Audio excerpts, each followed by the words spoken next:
Hi, everyone. Thanks for joining. We are just waiting for Chidinma to hop in the Zoom here, and then we'll get started. So just bear with us. So probably just 1 or 2 more minutes.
Hey, everyone. Sorry for the delay. Again, I'm going to reach out to Chidinma to make sure that she's aware of the time and everything. And then hopefully we'll be able to get started soon.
Hi, everyone. For those of you that have just joined, or those of you that have been waiting, thank you for your patience. We are just trying to get in touch with Chidinma here. And again, hopefully we will be starting soon, but thank you for your patience. If you're not able to attend, for the full time, just kind of due to the delay, we're recording. Oh, there she is. Okay, great.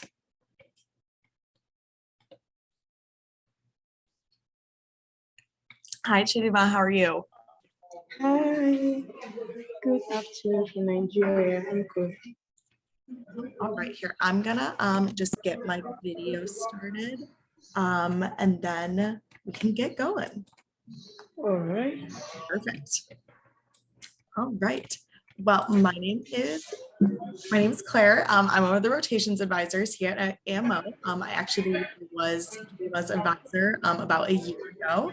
So it's really great to see her again. And we do have a few questions for her, just kind of going over her experience with AMO.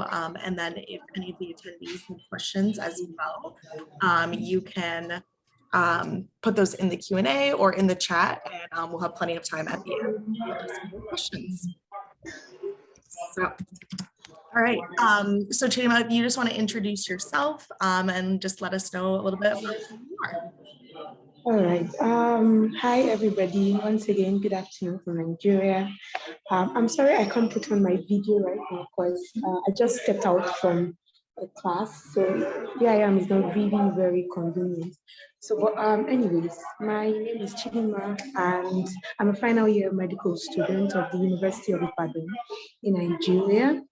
And I'm involved in a couple of other things, some of which are an NGO I founded called the Blood Drive Network Foundation that's focused on ensuring commitment to regular voluntary blood donation by young people in Nigeria, so that for our hospitals and patients who need blood, there's always availability of blood at the blood banks for these patients. And then I run a business brand that's into the manufacturing and sale of custard powder. And then I'm a member of a few other civil society organizations and other engagements. So yeah, that's Chidinma in brief. Perfect. That's great. And if anyone obviously has any questions about the organizations that you're part of and that you've started, feel free to ask. Again, we'll have plenty of time for those types of questions at the end. So I guess to go back to your journey with AMO, how did you find out about AMO? Where did you find us?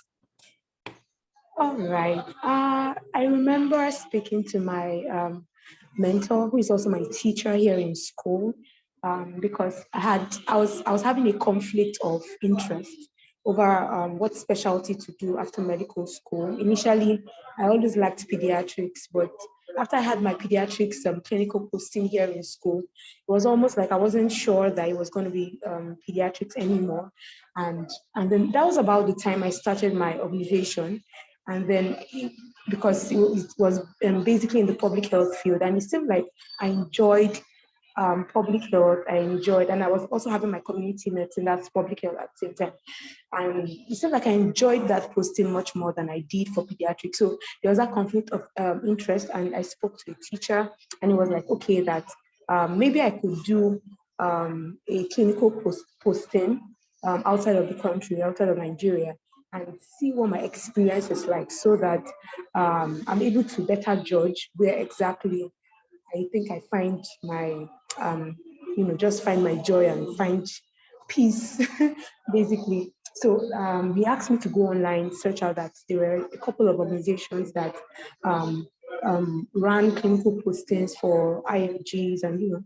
So I went online, and then the first name that popped up was AMO, and I was really quite surprised because I'd never heard of them before. I'd never heard of AMO before, and so I just went on, did a bit of surfing of the net, and looked out for what AMO was about, what they did, and I was quite impressed because I saw some of the reviews from other IMGs, some from Africa, some from different parts of the world, and I was like, okay, maybe I could try this. And I spoke with my dad, and then he was like, okay, we could give it a shot.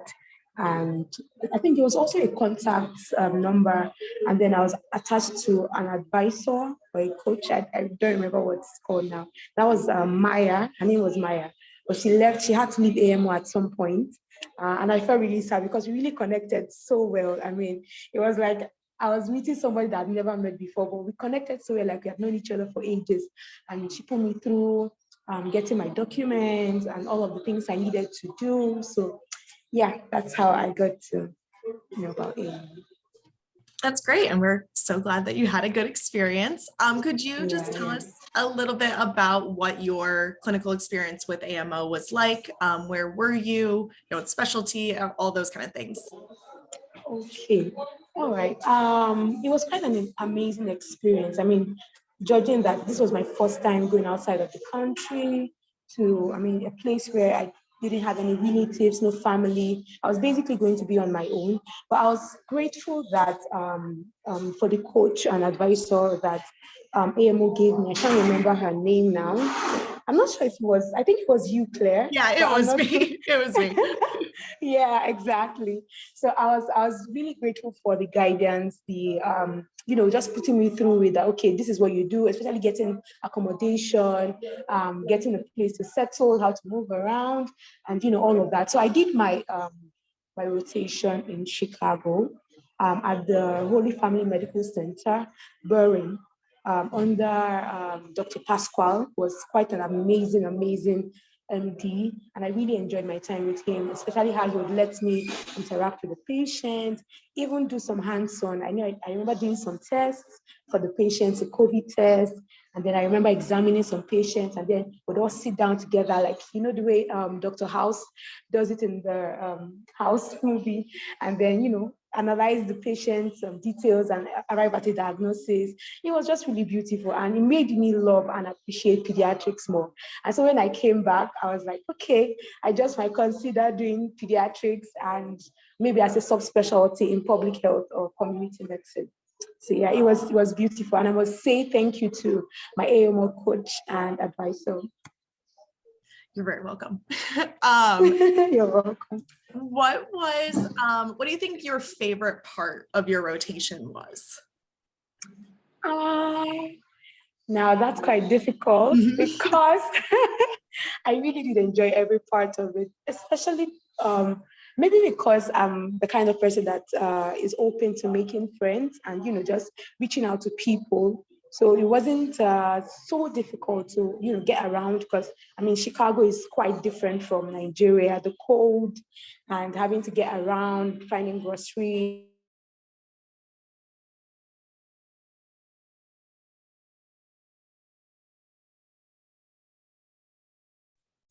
I think we might have lost you there. Just give me 1 second, make sure it's not my computer. And getting the bus,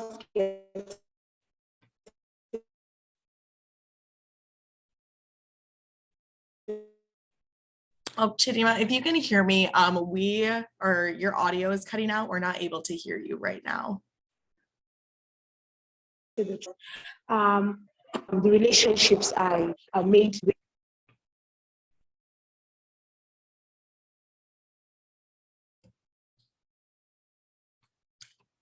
I'll try one. Chidinma, if you can hear us, Hi. your audio cut Hi. out, so we weren't able to hear you. Yeah, can you hear me now? Now I can hear you, yeah. Oh, fantastic. I'm so sorry. No, that's okay. Yeah, most of your answer to that question, unfortunately, kind of cut out. So if you could repeat it, I'm sorry about that. Okay. All right. So what's the question again?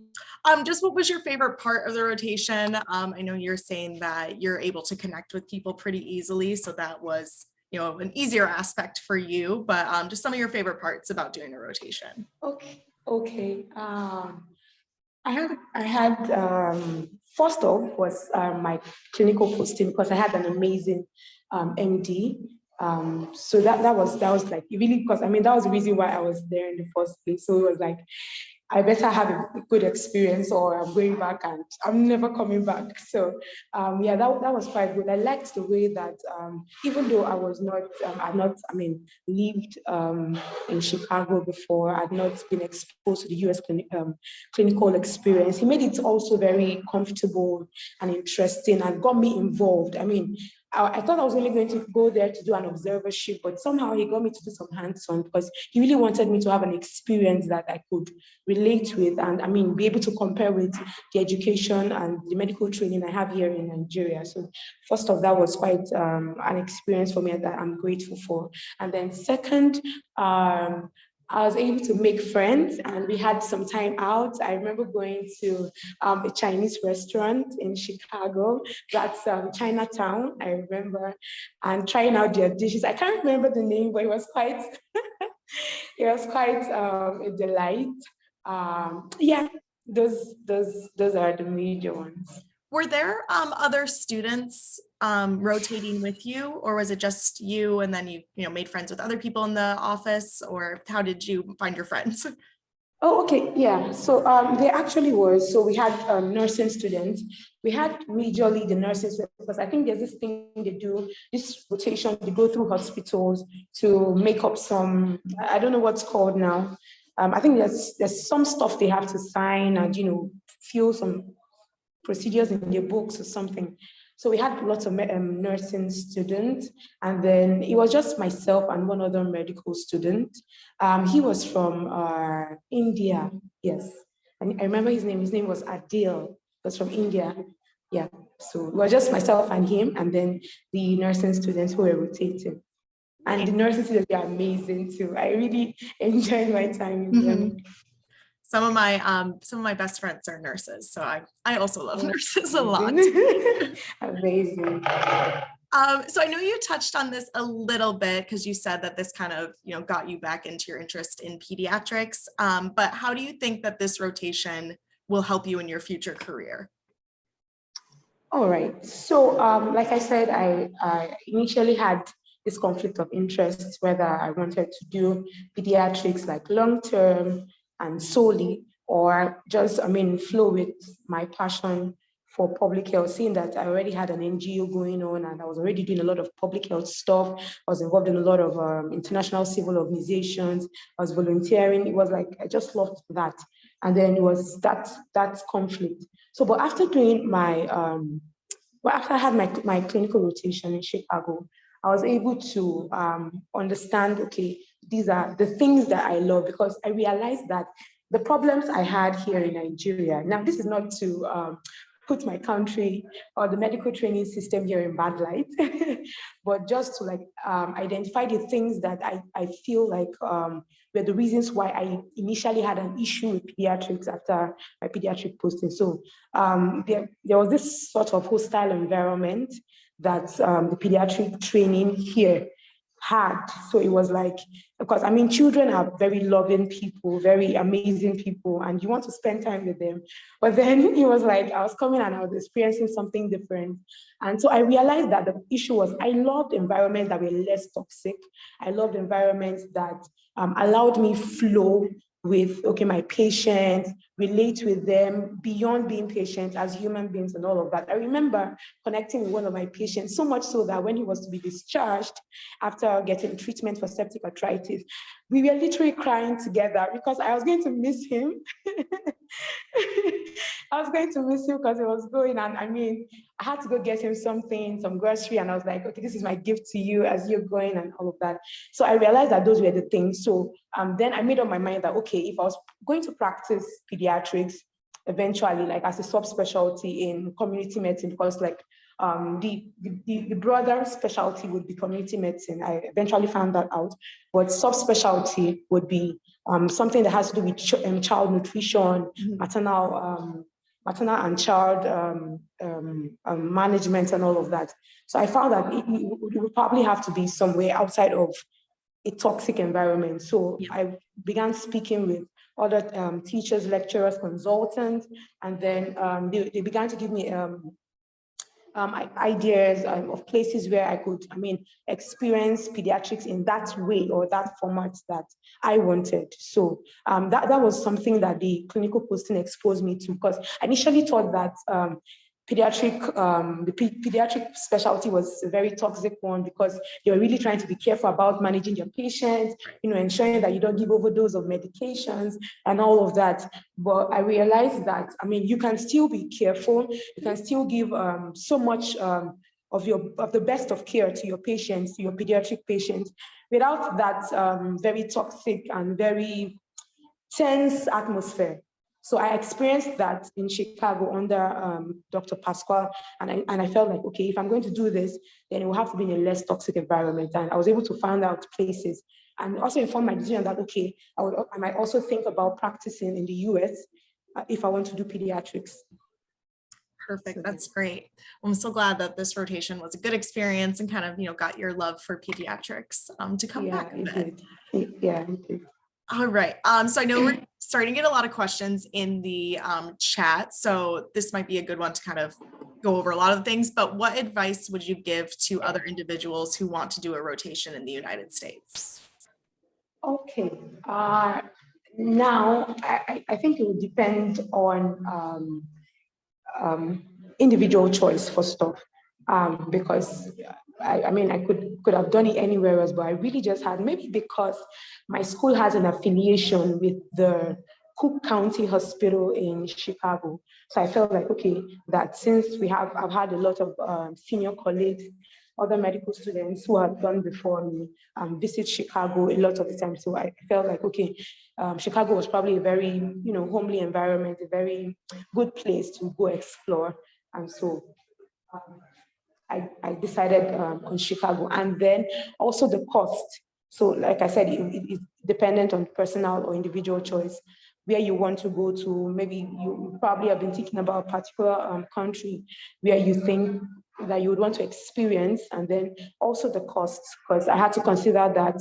And I was able to find Berwyn, which was the Holy Family Medical Center, which was within my cost range, and so that informed my decision for Chicago and at Berwyn. Then I think it also depends on the specialties, because I know that AMO has these listings of different specialties and different places where you can do it. So it depends on the specialty you want to do, because for instance, you're probably thinking of Chicago, and the specialty you want to do a rotation in is probably not, there's no place in Chicago at the time you want to apply that offers that. You probably have to look at some other countries. So I think those are major factors that determine that. Then also for some people, they might want to do it in somewhere that they have family, so that they can easily just adapt and get along. I am the kind of person who loves to explore. So even if I didn't, because initially that was the concern of my parents, that, oh, there's no family member there, how you could get along and all of that.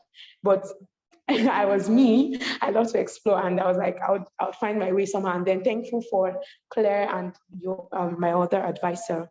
And so it also depends if you want to stay around family or people that you're familiar with in a country that people. That's another reason, another cause of determination. Yeah.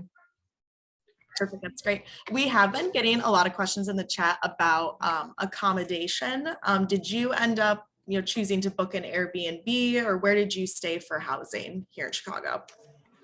All right. Yeah. So I remember speaking to Claire, and then she gave me some options. So I looked through them. I think there's the American hosting site, then there's Airbnb, and then there were some other ones.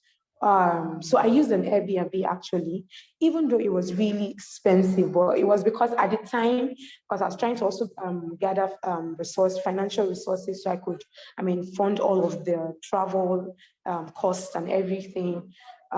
So at the time, I eventually got to book an accommodation. Some of the other places had been taken, and so I was left with these other ones. And because I was also looking at proximity, I didn't want anywhere so far away from the hospital, or that would require me having to take lots of buses, or transport modalities that would just really get me confused since I was new to the place. So those were things I considered, and I got the place that I got. And also, I didn't want to share a space, because there was this one that I saw where a group of students could share a space or share a bed. And I didn't want all of that.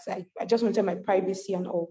So that informed my accommodation decision. So, and again, if you're doing your your clinical rotation in a country where you have family, it makes it easier, because I mean, you're staying with people you're familiar with, you're staying with people you know, and you may not even have to think so much about transportation costs or even modalities for transportation. Probably they have a car that you can drive, and stuff like that. So yeah. Yeah, I think that's a really great point. I usually suggest for individuals, maybe sometimes, because we have rotations all across the country, in smaller cities and bigger cities, and sometimes it's just a little bit easier to get around in those larger cities as long as you're comfortable being in a big city. Yeah, true. All right. Okay, so another question we have is, what made you want to become a physician? All right. Probably a long answer, or maybe it's not. All right. I think right from when I was quite young, while I was in was in kindergarten. So here in Nigeria, we have a different system of education. So you start from crèche, and then you move on to kindergarten, and then you move on to something we call the primary school, and then you move on to the secondary school. That's what they call in the US the high school. Yep. And then you move on to college, which we call the university here. So while I was in secondary school, that's high school for you guys, I just knew that anyways, my dad is a doctor, he's a physician in public health. So I know some people would say that maybe that's the reason why I decided that, okay, public health, I was going to be a physician, but that really wasn't it. I just really love to take care of people. I just enjoyed, having to diagnose that, okay, this is wrong with you, and we can prescribe this medication, or we can do this, we can do that, and get you well and, up and doing like you used to be before you got sick. So it was just me wanting to give back to society and take care of other people aside just myself. That's great. It's a beautiful answer. Thank you. Okay. And then we're kind of wrapping up a little bit on questions, at least that I have. What are your future plans? Do you plan on practicing in the US, in Nigeria? What are you thinking right now? All right. So like I said, I'm in my final year of medical school. So in about 2 months, I'll be a doctor. And thank you. And I've actually been thinking, it's been a tough one. Mm-hmm. Making decisions, because usually after medical school, we do 1 year of internship that we call the house job, basically to fine tune your skills so that whatever specialty you decide to go into eventually, you have the basic skills needed to be a doctor, and you can, practice anywhere. And in case there's an emergency, you can, save a life.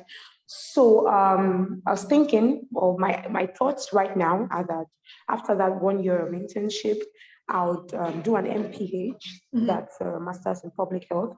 Like I said, I've found my love in public health, and then I'm considering a subspecialty in pediatrics and child nutrition and maternal and child management. So so do an MPH, and then after that, I would probably think about writing the USMLE, or I actually could do that at the same time. So but I'm trying to look at the logistics and how easy it would be for me, because I really do not want to put so much pressure and just get myself so pressured up. So I'm looking at the USMLE. Yes, I already have. I'm working towards registering for the ECFMG. So MPH, USMLE, I might do both together or one at a time. So yeah, those are my plans. Perfect. That's great. Well, I'm very excited for you. Of Thank you. course. All right. And then the last question I have before we move into just the audience questions. So you are one of our ambassadors. So, Yeah. potential students can reach out to you. So what is the best way for them to reach out to you? How can they find you? Okay, so well, I have a presence here in school. Like almost every class would know who Chidinma Okoro is. So I feel I could use that physical presence Mhm. to, because I'm involved in a lot of stuff that has to do with school and has to do with students. So I get to engage with a lot of them, and I have some of them who I mentor indirectly. So I've had a few come ask me about my clinical rotation and had to give them. I recommended AMO, and then I had to give them um, directions on how to go about it, the visa and all of that. So um, yeah, and then they could also reach me via my WhatsApp number, via email as well, and LinkedIn. So Perfect. those are the platforms here. Yeah, I've seen some of your LinkedIn posts. They're amazing Yeah, about your organization. thank, thank you. You're welcome. All right. So now I think we can just kind of move into the questions from the audience. Some of them are a little bit more just about the general idea of AMO. So again, a lot of people have been asking about accommodation. So again, your advisor and your coach will assist with finding accommodation. Like Chidinma said, we'll provide you with a couple different options. There's homestays. A lot of people do end up choosing Airbnbs. Yeah, But ultimately you will have to kind of reserve your accommodation on your own, but we will definitely be there to assist with the process along the way. yeah. All right. And then Chidinma, did you have a visa before attending, or did we assist with the visa for you?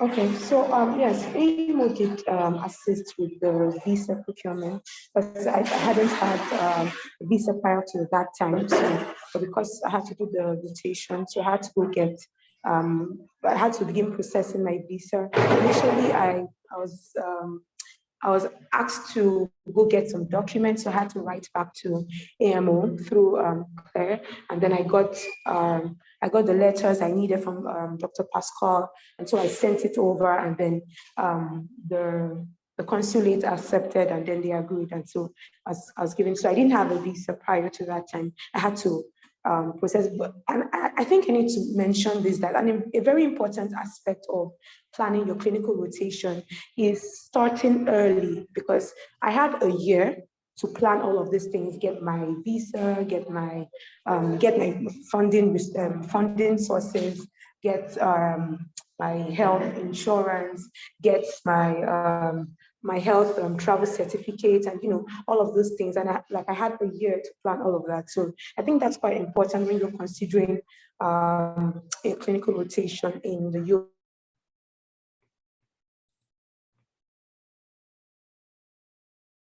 I think we lost you on your audio again. It's not something you just wake up one morning to. Yeah. Perfect. Yeah, we definitely suggest planning ahead. And then just so everyone is aware, we will provide support for a B1, B2 visa, which is also known as a tourist visa or a visitor's visa. So that is what we assist with. All right. And then let me just see what other questions we have right now. Oh, someone is asking, someone that has a Bachelor of Nursing, you are eligible to do rotations with us. So we offer rotations for medical students and graduates, as well as nursing students and graduates, and then also for US, PA, and DO students as well, and also dental students and graduates. So there was one question about dentistry. You can participate as a dentist as well. All right. Are there any other questions? If you guys have anything else, you can put them in the chat or in the Q&A section. And this is more of a question for me. Tracy's asking, is it possible to change the dates of the observership, which I've been accepted to, but I have not reserved yet? Yes, you can absolutely change the dates prior to reserving. If you have any trouble creating a new application for that, you can reach out to your advisor and they'll be able to assist with that. All right. Well, I think that is kind of all There's one more question about accommodation. Accommodation is not included, but as Chidinma mentioned, we will be able to assist you with finding housing, but ultimately you'll have to reserve it on your own. All right. Okay, well, I think that is everything, Chidinma. Thank you so much for joining us, especially I know you have Thank you, a busy Claire. schedule, so I really appreciate it taking your time. Yeah, thank you. Of course, you're welcome. All right. And again, Chidinma is one of our AMO ambassadors, so she is available for you all to reach out to. Again, a recording of this will be going out along with her contact information, as well as some helpful resources from AMO as well. So thank you all so much for joining. Chidinma, do you have any last words? Okay. I'd just like to say, I'm sure that some of us who are on this call, probably medical students, nurses, or dentists, and all of that. I'll just say, go for what your dreams are. I mean, they're valid. Your dreams are valid. Go for it as much as possible, and whatever you know it would take to pursue your goals, because I mean they're valid and you should get them. So yeah. Perfect. That's great. Thank you. All right. Well, thank you all so much again for joining. And I hope everyone has a either great morning or a great evening, kind of wherever you are in the world. So again, thank you so much, Chidinma. This was great. All right. Bye. Bye. Bye, everybody.